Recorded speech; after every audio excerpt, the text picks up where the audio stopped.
Jadi saya Rahiri, di sini saya sebagai owner dan juga barista.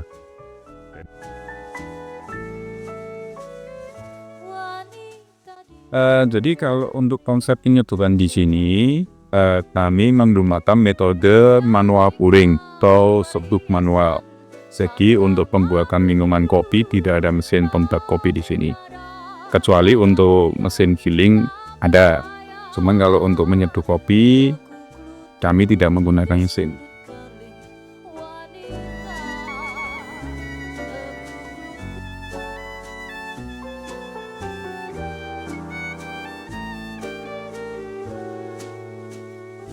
Diciptakan alam pria dan wanita,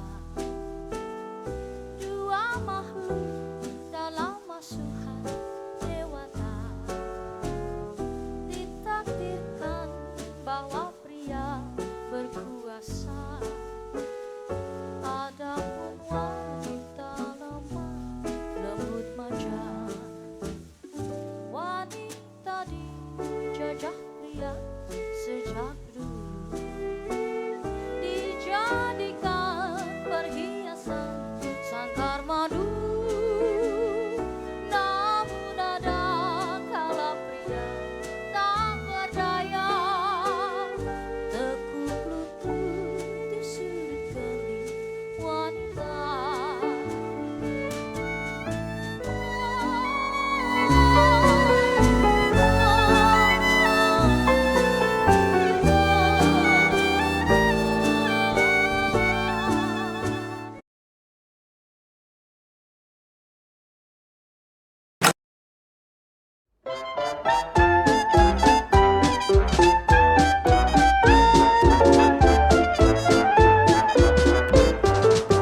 Kau bilang merah, ku bilang biru.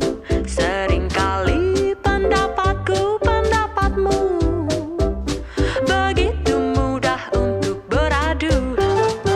Kau bilang kiri, ku bilang kanan, begitu sering untuk tak sepandang. Nama saya Widayat Basuki Darmowiono. Kita tak bertemu, rindu ini menjadi seribu. Saya sebagai pemilik, ya founder dan pimpinan pimpinan utamanya.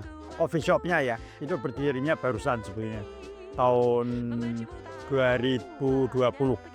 Dengan jatuh cinta, pedas dan manis rasa berpadu. Sebelum ada coffee shop, kami sudah berada di sini sejak tahun di Timur Barat 14 ini ya. Sejak tahun 1926. Saya itu ada teman yang mengusulkan supaya selain penyangraian kopi, kita juga terjun ke bidang usaha coffee shop atau tempat ngopi gitu ya. Karena kami ada space-nya untuk melakukan itu, dan ya itu kami juga ada awalnya memang dibantu kesempatan untuk menyajikan kopi minuman dalam bentuk minuman. Tantangannya adalah menyatukan hal yang lama dengan yang tren baru.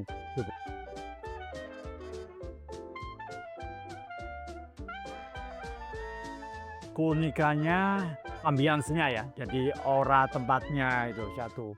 Dan kami juga masih mempunyai alat-alat yang asalnya dari sebelum pabrik kopinya ini dipindah ke Semarang. Karena awalnya pabrik kopi ini didirikan pada tahun 1915 oleh kakek saya di Cimahi atau di Bandung waktu itu.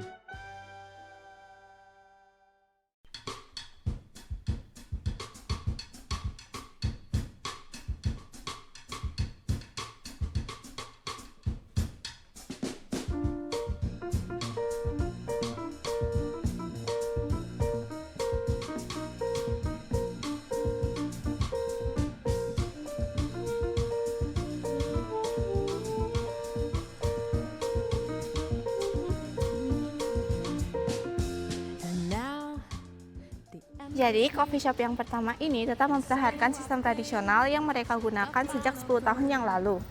Mereka masih menggiling kopi secara manual dan tidak menggunakan fasilitas modern seperti pembayaran digital. Hal ini membuat cita rasa kopi tetap autentik dan menjaga identitas budaya lokal dalam proses pembuatannya. Keberadaan coffee shop tradisional ini juga sangat penting untuk melestarikan keterampilan dan warisan lokal. Selain menjadi daya tarik untuk seseorang yang mencari ketertarikan keautentikan, usaha ini juga sangat penting dan berkontribusi terhadap ekonomi lokal seperti bahan baku, keterampilan, serta tenaga kerja dalam masyarakat lokal. Sebaliknya, coffee shop yang kedua, mereka lebih memilih untuk mengikuti tren di pasar. Seperti mereka menggunakan mesin-mesin yang lebih modern, menunya yang lebih variatif, mereka menyediakan ada matcha dan juga coklat, serta mereka juga menyediakan pembayaran secara digital. Inovasi ini membuat usaha mereka menjadi lebih kompetitif dan lebih menarik bagi generasi muda, sehingga itu bisa memperluas pasar mereka. Dari perbandingan tersebut dapat disimpulkan bahwa ekonomi lokal dapat berkembang melalui dua sisi. Yang pertama, pelestarian terhadap tradisi dan adaptasi terhadap modernisasi. Kedua pendekatan tersebut sama-sama saling berkaitan dan sama-sama penting.